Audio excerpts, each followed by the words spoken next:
Calon FM on 105 FM, uniting our community. What's the buzz? Tell me what's happening. What's the buzz? Tell me what's happening. What's the buzz? Tell me what's happening. What's the buzz? Tell me what's happening.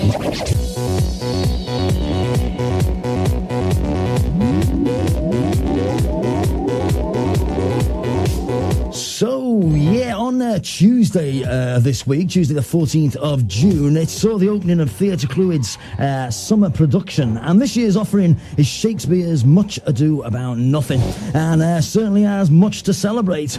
With this year being Theatre Clwyd's 40th anniversary, and the marking of the Theatre Clwyd Company's 400th production.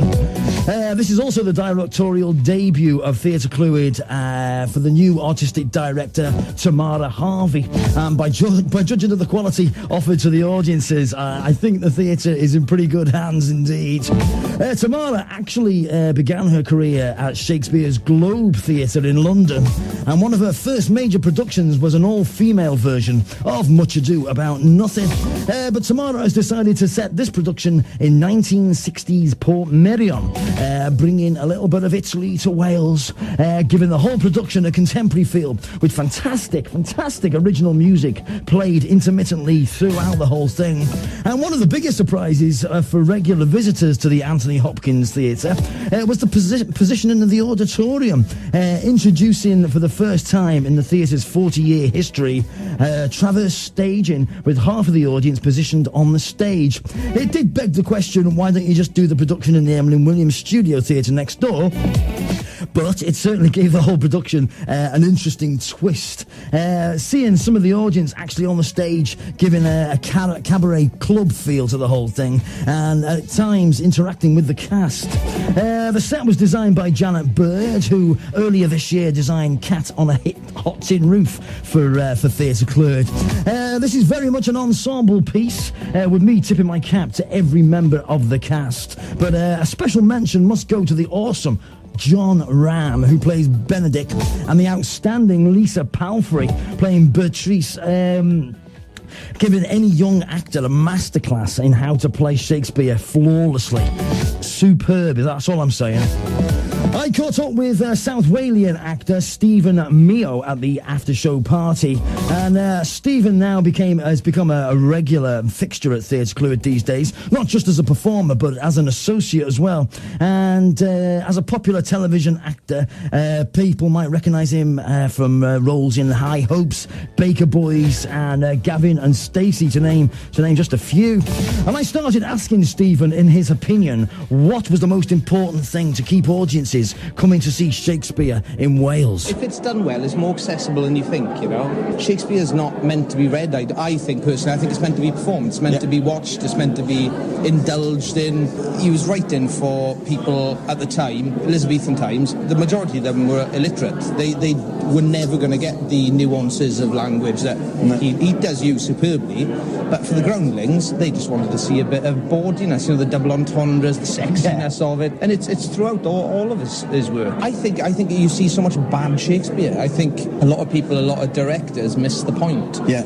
You know, they miss the inherent comedy in a lot of it. And my prime example of this is Romeo and Juliet, heralded as, you know, a superb tragedy. I think there's a deep vein of comedy running through that play. I mean, Romeo, lead character, when you meet him, he's over the moon in love with this woman, professing how beautiful she is, and then literally the next woman he sees, Juliet, he's like, oh, she is the most beautiful. You know, he's literally this lovesick teenager going from one love to another straight away, you know, and I think it's missed a lot of the time. I think we do rightly put him on a pedestal, but I think we fall into a trap of being too reverential with him when it's written to be performed. It's literally plays to be spoken.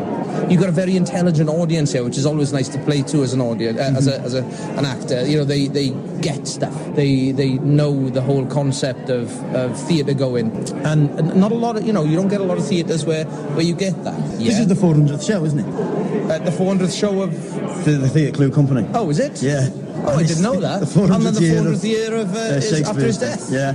That's very fitting. That I know, exactly. Yeah. Well, I was going to ask Tamara, actually, was that a reason why she chose to do with Shakespeare? She does know her Shakespeare. Fair play. Yeah. It's amazing. Whenever, like the first week of rehearsals, whenever someone fluffed a line, she'd come straight in with it. Oh, really? They think, I'm going to have to get off, but I'm going to have to. I thought I'd done a bit of work. I've got a lot more to do here. Yeah. She really knows her stuff. It's very, very comforting. All of a sudden, sitting down in the rehearsal room and bang on top of this, which is good because it makes you raise your own bar. You know. Yeah. Think I need to pull my finger out here and step up to the mark. You can see from how she talks about the area that she's fallen in love with the theatre and its surroundings and the life up here. You know. Yeah. It's a lovely place to be working. You don't get many theatres where you rehearse as a company in the building. Everything's built here. Everything's put on here. Yeah, it's rare to have somewhere that's so self-sufficient, and I think it really adds to the work, you know, because if there's a problem, you go back to the workshop, you come back in, and likewise with all the costumes, you know, if some of us lose a bit of weight, you know, before normally put it on, let's be fair. You know, they don't mind sticking an extra inch on your trousers, which is handy for me because I do tend to balloon. So what's coming up for you? Because obviously it's a strange old thing. Do you feel like you're one of them actors that people look at you like and go, I know him? Yeah, I get asked a lot whether I deliver people's milk or whether I fitted a carpet for them last summer.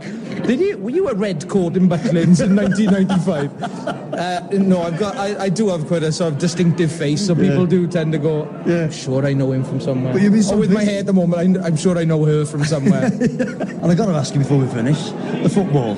Yeah. Excited by it?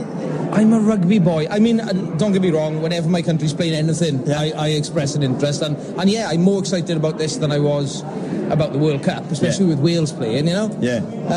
But yeah, no, I'm a rugby boy. Yeah. Fair enough. Yeah. I was banned from playing football in my comprehensive school. Honestly, we were given detention if we were caught kicking a football ball.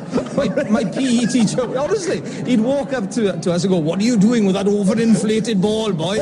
And he'd give us nuggies, and he'd hit us with his knuckles on top of the head and give us detention, yeah, it's crazy. But I do enjoy a kickabout, but I will be following them, you know. Well, anyway, cheers, man. Thank you. Really appreciate cheers, that. Mate. No problems at all. Excellent. So there you go. That's Steven Meo, one of the actors at Theatre Clwyd at the moment in Anthony Hopkins Theatres. Much Ado About Nothing. And it's running until July the 2nd. And you can still get tickets. Tickets for £25 and £10 concessions. And the box office number, grab a pen. 01352 701 521. And that's 01352 701 521.